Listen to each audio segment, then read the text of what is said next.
नमस्कार, मैं हूं अदिति नागर और स्वागत है आपका जवाब देना पड़ेगा। एक और दिन, मॉनसून सत्र का चौथा दिन और आज भी संसद नहीं चल पाई। केवल 6 मिनट में सत्र एडजर्न हो गया और अब 2 बजे दोबारा मुलाकात होगी। पक्ष कहता है कि विपक्ष की जिम्मेदारी है और विपक्ष कहता है कि पक्ष की जिम्मेदारी, लेकिन नुकसान केवल जनता का। मैं याद दिला दूं कि 2.5 करोड़ रुपए प्रतिदिन लगता है एक संसद सत्र में एक दिन के लिए, और संसद के मॉनसून सत्र का ये चौथा दिन भी विपक्ष के हंगामे के भेंट चढ़ गया। मतदाता सूची में एसआईआर और ऑपरेशन सिंदूर जैसे मुद्दे पर विपक्ष ने जोरदार नारेबाजी की और जिससे लोकसभा की कार्रवाई सिर्फ 6 मिनट में ही चली और बंद हो गई, और जिसके बाद लोकसभा की कार्रवाई स्पीकर ने कहा कि 2 बजे तक के लिए स्थगित कर दी गई। जबकि संसद की कार्रवाई शुरू होने से पहले विपक्षी सांसदों ने संसद भवन के मकर द्वार पर प्रदर्शन किया, जिसमें सोनिया गांधी भी मौजूद थी, प्रियंका गांधी भी शामिल हुई और प्रियंका गांधी ने लोकतंत्र को खतरे में बताया और वो पोस्टर लहराया। सरकार ने ऑपरेशन सिंदूर पर 16 घंटे की चर्चा की सहमति दी, लेकिन विपक्ष का कहना है कि उन्हें बोलने का मौका नहीं मिल रहा है। लोकसभा स्पीकर ओम बिरला ने संसद में विपक्ष के हंगामे पर नाराजगी जताई, जिस तरीके से तख्तियां लेकर, और ये कहा कि व्यवहार ठीक नहीं है, ये कांग्रेस के संस्कार नहीं है। 3 दिन बर्बाद होने के बाद आज भी कोई ठोस कामकाज नहीं हो सका, और ऐसे में सवाल उठता है कि जब सदन चलेगा ही नहीं तो काम कैसे होगा? और फिर कौन है जो ये कहता है कि हम जनता के लिए ये हंगामा कर रहे हैं? या सरकार से सवाल पूछे जाएं कि ये सत्र का डेडलॉक खत्म करने में सरकार आगे क्या कुछ कर रही है?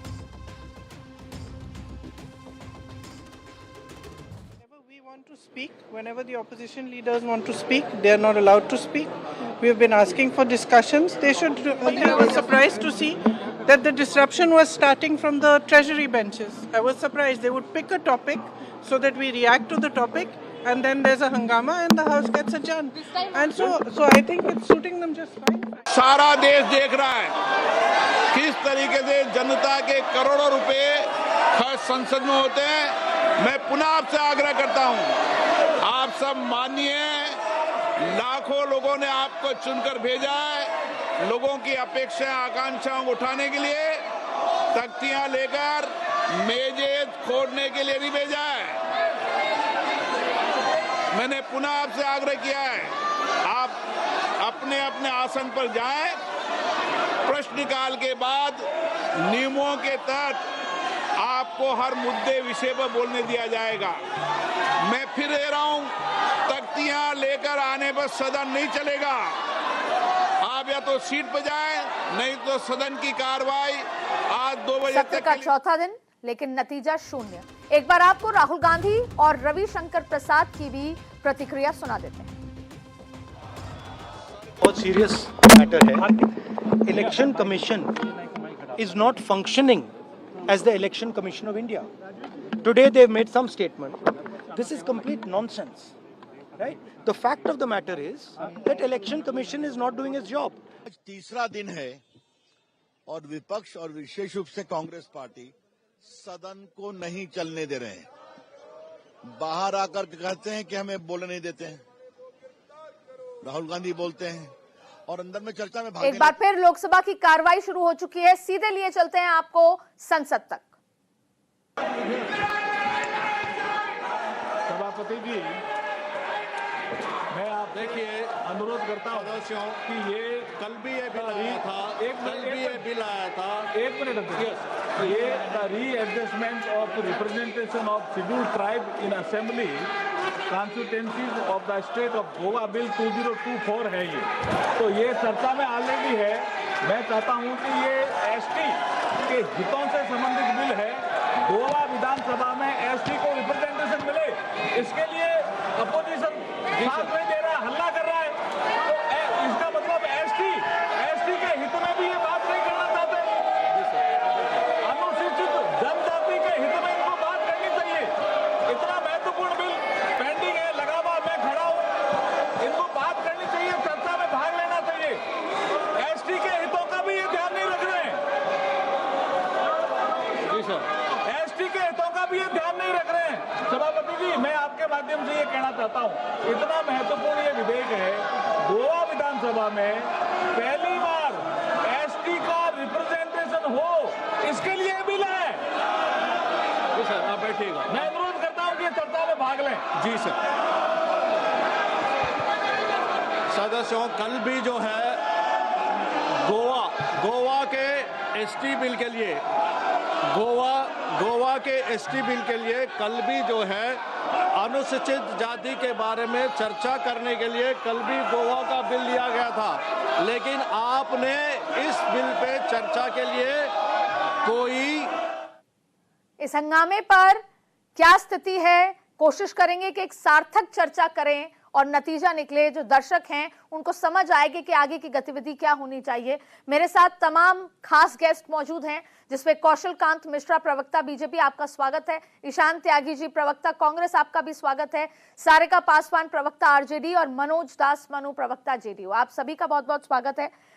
सबसे पहले मैं बीजेपी के प्रवक्ता के पास जाऊंगी और उनसे चर्चा करूंगी। कौशल कांत जी, आप पर ये आरोप बार बार लग रहे हैं कि आप चर्चा नहीं करना चाहते, आपको जल्दी है कि बिल पास करा दिए जाएं, और बिल जब लाते हैं तो अभी आपने सुना कि अर्जुन राम मेघवाल कह रहे हैं कि जनजाति बिल पे चर्चा है, विपक्ष करना नहीं चाहती, उनका भी विरोध कर रही है, तो आप बिल जल्दी से पास कराना चाहते हैं।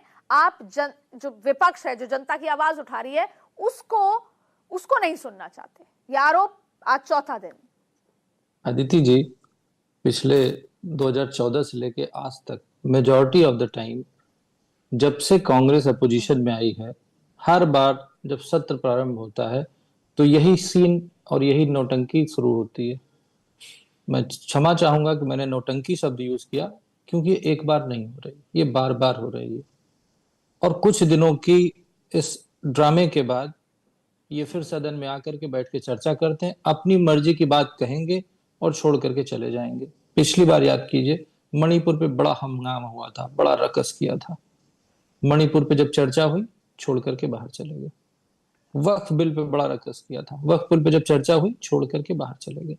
तो ये हिट एंड रन पॉलिसी के साथ चल रहे हैं। सिर्फ और सिर्फ ये सबको मैसेज ये देना चाह रहे हैं कि भारतीय जनता पार्टी की सरकार जब से आई है, तब से संवैधानिक संस्थाओं के ऊपर से लोगों का भरोसा हटाने की ये पुरजोर कोशिश कर रहे हैं।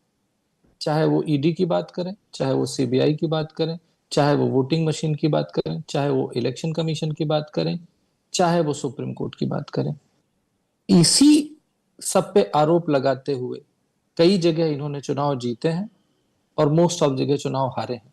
जब ये चुनाव जीत जाते हैं तो इलेक्शन कमीशन ठीक हो जाता है। समस्या यह है कि ये कोशिश ये कर रहे हैं, और स्पेशली राहुल गांधी विदेश की धरती पर भी जाकर के कहते हैं, विदेशियों से कहते हैं कि देखिए हमारे यहाँ लोकतंत्र खतरे में है। ये केवल और केवल देश में अराजकता फैलाना चाहते हैं। पार्लियामेंट से जो बिल पारित हो चुके हैं, चाहे हम सीए की बात करें, चाहे हम वक्फ अमेंडमेंट की बात करें, संवैधानिक तरह से सारे बिल पास होते हैं, ये पास हुए हैं। उसके बाद भी पब्लिक में भ्रम फैलाने की कोशिश कर रहे हैं, झूठ बोलते हैं। लाल रंग की कॉन्स्टिट्यूशन की किताब गोपाल के द्वारा लिखी गई, वो लेकर के हर जगह चलते हैं और उसी संविधान को हमेशा प्रदूषित और दूषित करने का काम करते हैं। कोशिश ये की जा रही है कि किसी तरीके से हमारे देश का जो मजबूत लोकतंत्र है, मुझे इसी तरीके से आपने बहुत बेहतर तरीके से समझाया, मैं इसका जवाब लूंगी हमारे कांग्रेस के प्रवक्ता साहब से। लेकिन एक बात आप बताइए, ड्राइवर है, वो गाड़ी चलाता है, वो ड्राइवर का काम है। अब एक बात बताइए कि सरकार की जिम्मेदारी है सत्र को चलाना। अगर सत्र नहीं चल पाता तो लोकसभा स्पीकर की जिम्मेदारी है कि वो इस डेडलॉक को रोके। तो सरकार की तरफ से क्या प्रयास है? फर्ज कीजिए कि विपक्ष का तो काम है कि वो रकस करे, लेकिन सरकार का काम है सुचारू रूप से चलाएं। क्या रोज ऐसा हो सकता है कि नहीं हो? तो सवाल यह है कि आपकी तरफ से स्टेप्स क्या हैं? क्या आप 0 आवर से पहले मुलाकात करें, बातचीत करें और समझें कि एसआईआर के मुद्दे पे अगर वो चर्चा चाहते हैं तो एक बार कर लेते हैं, या कोई तारीख दे देते हैं, या कोई बीच का रास्ता निकाल लेते हैं? कोई ऐसा तरीका सरकार की तरफ से? आदिति जी, एसआईआर के पहले जो इन्होंने रकस की थी ऑपरेशन सिंदूर पे, याद होगा, अभी 4 दिन पुरानी बात है, जब ऑपरेशन सिंदूर पे Absolutely. टाइम फिक्स हो चुका है, मंडे का समय दे दिया गया है, तो अब जब वो फिक्स हो चुका तो अब इन्होंने एसआईआर निकाल ली। अदिति जी, आपको ये समझना पड़ेगा, एसआईआर एक संवैधानिक मामला है और संवैधानिक मामले के ऊपर ये मामला सुप्रीम कोर्ट में चल रहा है। एक ऐसा मामला जिसके ऊपर दो संवैधानिक एजेंसियां एक दूसरे के सामने डिस्कशन कर रही हैं, उसमें पार्लियामेंट में डिस्कशन नहीं किया जा सकता, ये गैर संवैधानिक है। आज तक हमारे कांग्रेस के मित्र बैठे हैं, ये बता दें कि कौन सा ऐसा मुद्दा हुआ है जिसके ऊपर सुप्रीम कोर्ट में केस चल रहा हो और सदन के अंदर उस पर बहस चल रही, ये पॉसिबल ही नहीं है। दोनों वेस्ट ऑफ टाइम है। ठीक है, मैं ईशान त्यागी जी से जवाब ले लेती हूँ। ठीक, मैं ईशान जी से। ईशान जी, 3 बातें कही गई हैं। एक, आप लोग ये हिट एंड रन केस की तरफ एक्ट कर रहे हैं संसद में, पहला कहा गया हमारे बीजेपी के प्रवक्ता द्वारा। दूसरी बात कही गई कि इसका जवाब दे दीजिए कि जब 29 तारीख को सुनवाई है और संवैधानिक मामला है, तो या तो जो राहुल गांधी ने आज कहा सदन में, सदन के बाहर जब उन्होंने बाइट दी, उन्होंने कहा कर्नाटक का जिक्र किया, या तो उस पूरे डेटा को वो मीडिया के सामने सार्वजनिक करें, या वो इलेक्शन कमीशन से समय लें और जाके उनसे बात करें। क्या ये सल्यूशन है कि वो संसद में हंगामा करें, बाइट दें, या यूं कहें कि ये सही नहीं है, लेकिन इसका कोई सल्यूशन नहीं है, तो केवल और केवल हंगामा ही हमारा मकसद है क्या सर? अदिति जी, हमारे यहाँ सम्मानित जो साथी हैं भारतीय जनता पार्टी के, उन्होंने अनइंटरप्टेड मेरे ख्याल से 4 से 5 मिनट बोला, तो मैं भी चाहूंगा कि मुझे एक अनइंटरप्टेड अपनी बात बोलने का मौका मिले। देखिए, सबसे महत्वपूर्ण बात यह है कि पहली बात उन्होंने ये बोली, कौशल कांत मिश्रा जी ने, कि अभी जब से कांग्रेस विपक्ष में आई है तब से संसद नहीं चलती है, इस तरह का एक ट्रेंड आने लगा है, ये इन्होंने दिखाने की कोशिश करी। मैं आपको एक इकोनॉमिक टाइम्स की और सिर्फ 2 ही खबर दिखाऊंगा, क्योंकि ऐसी तो अन्य मुझे लगता है 100 खबरें हैं कि 2004 से 2014 के बीच में। ये इकोनॉमिक टाइम्स की एक छोटी सी खबर पढ़ लीजिए यहाँ पर। ये क्या कह रही है, 2014 की है ये कह रही है कि 15th Lok Sabha perhaps the most disrupted. ये फरवरी 2014 में कांग्रेस की सरकार थी, यूपीए की सरकार थी और विपक्ष में भारतीय जनता पार्टी बैठी हुई थी। एक ये दूसरी खबर है कि ये है 2013 की, ये कहती है डे 10 पार्लियामेंट डिसरप्टेड अगेन, और ये है फरवरी 2013 की, उससे 1 साल पहले की। कौन विपक्ष में था? भारतीय जनता पार्टी विपक्ष में थी और कांग्रेस पार्टी की यूपीए सरकार देश को चलाने का उस समय काम कर रही थी। तो भारतीय जनता पार्टी जब विपक्ष में याद है मीरा कुमार जब स्पीकर थी तब क्या स्थिति होती थी? आदिति जी देखिए, फिर मैं एक बार अनइंटरप्टेड अगर आप देंगे समय तो फ्लो नहीं टूटेगा। मेरे से सवाल पूछ लीजिएगा, आप भी नोट कर लीजिए सवाल, जैसे मैंने कौशल जी के नोट किए। तो भारतीय जनता पार्टी जो ये जताने की कोशिश कर रही है कि जब से कांग्रेस विपक्ष में आई है तब से संसद नहीं चल रही है, तो वो कृपया अपने गिरबान में एक बार झांकने का प्रयास करे और कष्ट करे गिरबान में झांकने का, तो उसको ये समझ आएगा कि किस तरह से 2004 से लेकर 2014 के बीच में भारतीय जनता पार्टी हंगामा मचाया करती थी लोकसभा और राज्यसभा में, और संसद को चलने का काम, संसद को रोकने का काम भारतीय जनता पार्टी करती थी। अब आई इसमें दूसरी बहुत महत्वपूर्ण बात, और आपने भी ये बात बोली, सरकार विपक्ष से ज्यादा ये जिम्मेदारी सरकार की बनती है जो ड्राइविंग सीट में, because you mention driving seat में जो सरकार बैठी हुई है उसकी जिम्मेदारी बनती है कि विपक्ष के मुद्दों को उठाने का काम करे। विपक्ष के मुद्दों पे अगर वो कह रहे हैं आपको बहस करवानी है तो उसमें बहस करवा के संसद को चलाने का काम करे। लेकिन हमने देखा किस तरह से बिजनेस एडवाइजरी की जो मीटिंग होती है कमेटी की, उसमें जेपी नड्डा भी नहीं पहुंचते हैं और उसमें किरण रिजिजू भी नहीं पहुंचते, जिसके बाद जगदीप धनखड़ जी ने रिजाइन किया, स्वास्थ्य कारणों का हवाला दिया। छोड़िए उस बात को। अभी हम अर्जुन राम मेघवाल जी को सुन रहे थे, आप ही के चैनल ने दिखाया। अर्जुन राम मेघवाल जी किस पे चर्चा कर रहे हैं? गोवा पे चर्चा करने का काम कर रहे हैं, गोवा का बिल उठा रहे हैं वो। और देश में सबसे महत्वपूर्ण घटनाएं जो अभी हुई हैं पिछले कुछ महीनों में, वो है पहलगाम की आतंकी घटना, जिसमें हमारी 26 माताओं बहनों का सिंदूर उजाड़ दिया 4 आतंकियों ने, और सरकार उस पर चर्चा नहीं कर रही है। दूसरी सबसे महत्वपूर्ण क्या है कि हमने पाकिस्तान के साथ लड़ाई लड़ी, सेना ने 2 टूक जवाब दिया पाकिस्तान को। बीच में आपको रोकना पड़ रहा है। इस बीच की सबसे बड़ी खबर आ रही है, मैं आपको बता दूं, बिहार में वोटर लिस्ट रिवीजन पर एक बड़ी खबर है। मैं आपको इस वक्त की सबसे बड़ी खबर बता रही हूं। ड्राफ्ट लिस्ट में संशोधन के लिए 1 महीने का वक्त है। 1 अगस्त से 1 सितंबर तक संशोधन की समय सीमा तय की गई है। इस वक्त जिस तरह से हंगामा चल रहा है, उस बीच में यह खबर आई है कि ड्राफ्ट लिस्ट में संशोधन के लिए 1 महीने का वक्त है और 1 अगस्त से 1 सितंबर तक संशोधन की समय सीमा तय की गई है। मैं एक बार फिर डिस्कशन पे जाऊंगी। ईशान त्यागी जी, आप अपनी बात पूरी कीजिए। देखिए, अब दूसरी बात, महत्वपूर्ण बात जो भारतीय जनता पार्टी बोल रही है कि विपक्ष नहीं करना चाहता चर्चा। भाई, राहुल गांधी जी सोमवार को जब संसद शुरू हुई, मॉनसून सत्र शुरू हुआ, उसमें राइट टू रिप्लाई का एक्सरसाइज जो अपना कर रहे थे, उसमें बोलने का विपक्ष के नेता को मौका दिया जाता है, क्योंकि सरकार के जो नुमाइंदे थे, जो सरकार के सांसद थे, सरकार के मंत्री थे, वो बोल चुके थे। राइट टू रिप्लाई में राहुल गांधी जी कहते हैं मुझे राइट टू रिप्लाई का मौका दीजिए, मैं बोलना शुरू करूंगा। और ऐसे में ओम बिरला जी उठ के चले जाते हो, संसद को स्थगित करने का काम कर देते हैं। तो ये सरकार है जिसकी मंशा नहीं है संसद चलाने की। और दूसरा, तीसरा सबसे महत्वपूर्ण मुद्दा, क्योंकि दो मुद्दों की बात हुई, बिहार की जो गरीब जनता है, जो आम जनमानस है बिहार का, उसको एक ऐसी प्रक्रिया में धकेल दिया गया है, ना उसके पास डॉक्यूमेंट है, बाढ़ का समय है, वो कहां से डॉक्यूमेंट निकाल के लेकर आएंगे? 11 डॉक्यूमेंट, ना उसमें आधार है, ना उसमें पैन कार्ड है। अब इन्होंने बोला ना कि ये संवैधानिक मुद्दा है। अरे तो संवैधानिक मुद्दे कहां बहस में आएंगे? संसद में बहस में आएंगे। जब हम एसआईआर पे चर्चा करने को कहते हैं तो आप एसआईआर पे चर्चा नहीं करवाना चाहते। जब हम ऑपरेशन सिंदूर पे चर्चा करने को कहते हैं तो आप ऑपरेशन सिंदूर पे चर्चा नहीं करवाना चाहते। जब हम पहलगाम के आपके सवाल उठाते हैं कि पहलगाम में वो 4 आतंकी कब पकड़े जाएंगे, तब आप पहलगाम के सवाल नहीं उठाने देते। उनसे भी चर्चा के लिए आगे जाऊंगी। सिर्फ 5 सेकंड आखिरी बात, कि प्रधानमंत्री जी हमारे जो कि मंडे को आते हैं, एक प्रेस बाइट देते हैं, उसके बाद वो कहां रहते हैं? दिल्ली में ही रहते हैं। आ जाते संसद, चर्चा हो जाती है, उस दिन ऑपरेशन सिंदूर पर चर्चा हो जाती, लेकिन उनकी मंशा ही नहीं है। अब वो विदेश चले गए हैं, अब उनके आने का इंतजार करिएगा। संसद में समय दे दिया है, लेकिन डेट नहीं बताई है कब होगी चर्चा। तो सरकार डेट बताए कब चर्चा करेगी, कैसे चर्चा करेगी। लेकिन इन सारे सवालों का जवाब हमारे बीजेपी प्रवक्ता से लूंगी। और जहां तक बात ऑपरेशन सिंदूर की है, ऑपरेशन सिंदूर पे तो सरकार मान गई है चर्चा करने के लिए। और उस दिन मल्लिकार्जुन खड़गे जी ने राज्यसभा में लगभग 45 मिनट से ज्यादा ऑपरेशन सिंदूर पे बोला है। तारीख आ गई, तारीख आ गई है। तारीख आ गई, क्या तारीख है बताइए? क्या तारीख है बताइए? क्या तारीख? सोमवार बताया गया है कि सोमवार और मंगलवार में चर्चा होगी लोकसभा में।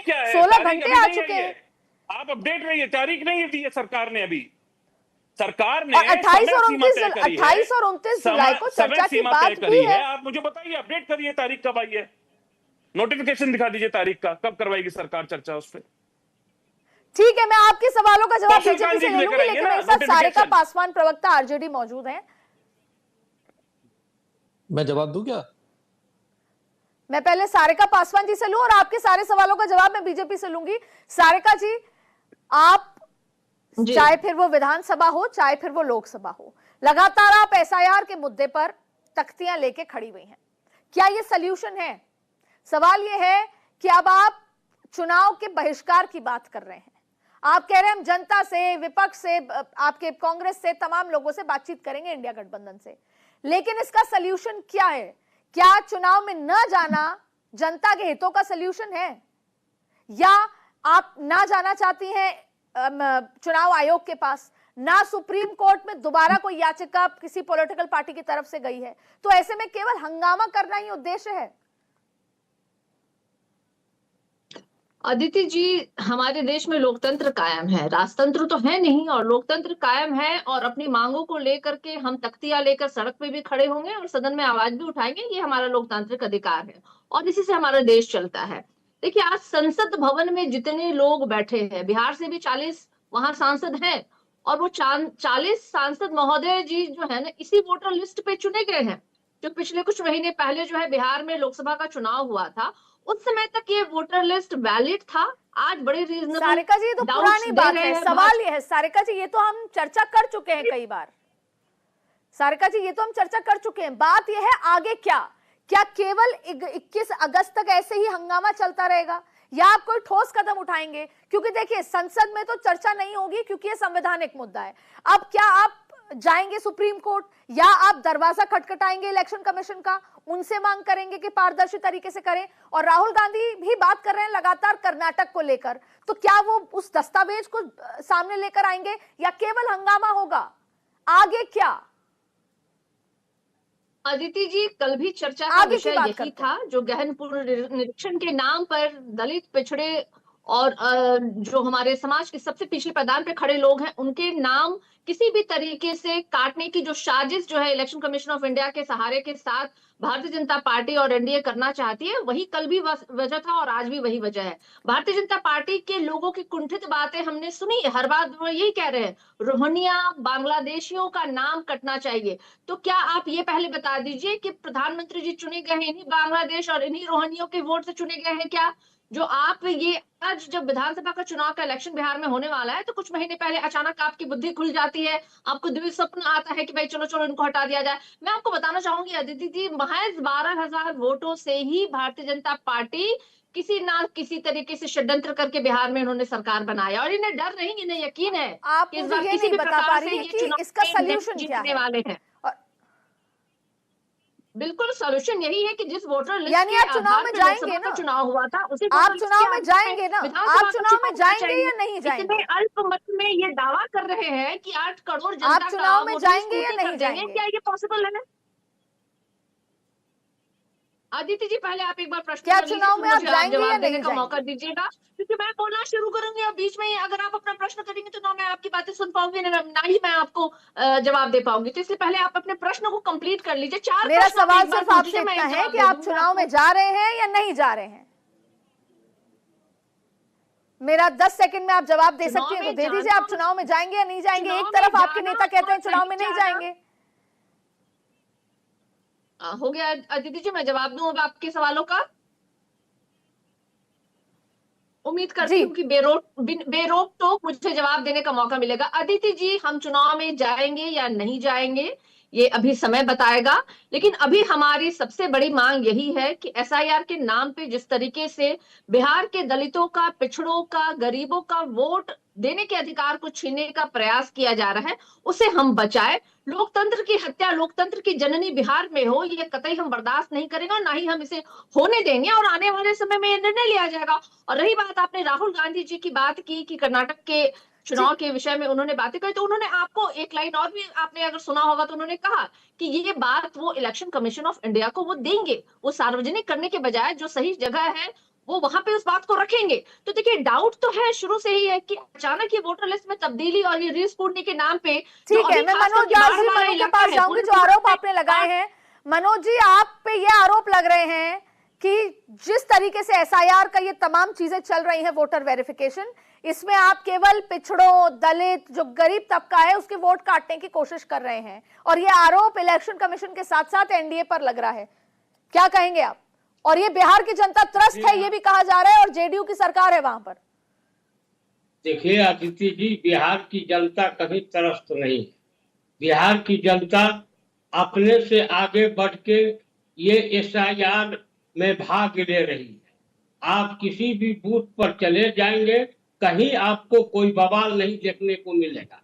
लेकिन यहाँ जो है कि अति पिछड़ा, की दलित, की मुस्लिम, ये बात कहाँ से उठ गई? अभी तो किसी का कटा नहीं है। और चुनाव आयोग जो आज अपना जो कह रही है कि इतने लाख लोग मर गए हैं, इतने लाख लोगों का दूसरे जगह पर भी नाम है और इतने लोगों का पता नहीं चला, तो वो भी जोड़ के 50-55 लाख लोगों का आ रहा है। और इसके लिए भी वो कह रही है, चुनाव आयोग की मैं बात कर लेता हूँ, वो कह रही है कि 1 अगस्त से 1 सितंबर तक वो सामने रहेगा। अरे उसमें अगर कोई मरे हुए लोग नहीं हैं उनके लिस्ट में तो आप उसको बताइएगा। अभी तो हटा ही नहीं, तो फिर उसमें कैसे पिछड़े हट गए, कैसे दलित हट गए, ये कौन सा बात हो गया? और आज बिहार विधानसभा के अध्यक्ष को मैं बधाई देना चाहूंगा कि इस मामले पर उनकी कोई सुनवाई नहीं करनी चाहिए, कोई बहस नहीं करनी चाहिए, क्योंकि ये मामला सुप्रीम कोर्ट में लंबित है। और हम भी अपने समय में आदित्य दो सेकंड इस मामले को अगर जो मामला सुप्रीम कोर्ट में है उस पर अगर आप बहस करा रहे हो तो हमें लगता है कि ये सुप्रीम कोर्ट का अपमान होगा। वो भी 28 तारीख को अपना फैसला सुनाने जा रही है। तो इसलिए उस पर थोड़ा सा ठीक रखना है। भी मैं 30 सेकंड है मेरे पास, मैं जाऊंगी कौशल कांत जी के पास। कौशल कांत जी, आदित्य ईशान जी ने आप पे जो आरोप लगाए या आपने उन पे लगाए, उन्होंने उसको धराशायी किया। कौशल कांत जी 30 सेकंड में जवाब दीजिएगा, मुझे वाइंड अप करना है। अदिति जी, ईशान त्यागी जी के आरोपों का जवाब मांगूंगी आपसे।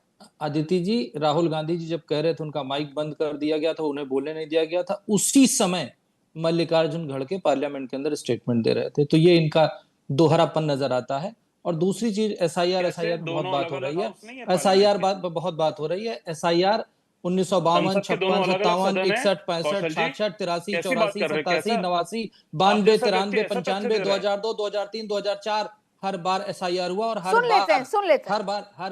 बार एसआईआर हुआ है और हर बार चुनाव के बाद चेक किया जाता है। तीसरी चीज, जो राहुल गांधी खड़े होकर झूठ बोलते हैं, अरे ईशान जी मैं बीच में नहीं बोला था ना, ईशान जी राहुल गांधी के झूठ तो सुन लीजिए। अदिति जी, राहुल गांधी ने महाराष्ट्र चुनाव के बाद, मैं 10 सेकंड आपके पास भी आऊंगी, मैं 10 सेकंड ईशान जी आपके पास भी आऊंगी। कौशल जी खत्म कीजिए। मैं ये सिर्फ कह रहा हूं कि राहुल गांधी कितने बड़े झूठे हैं एक नंबर के।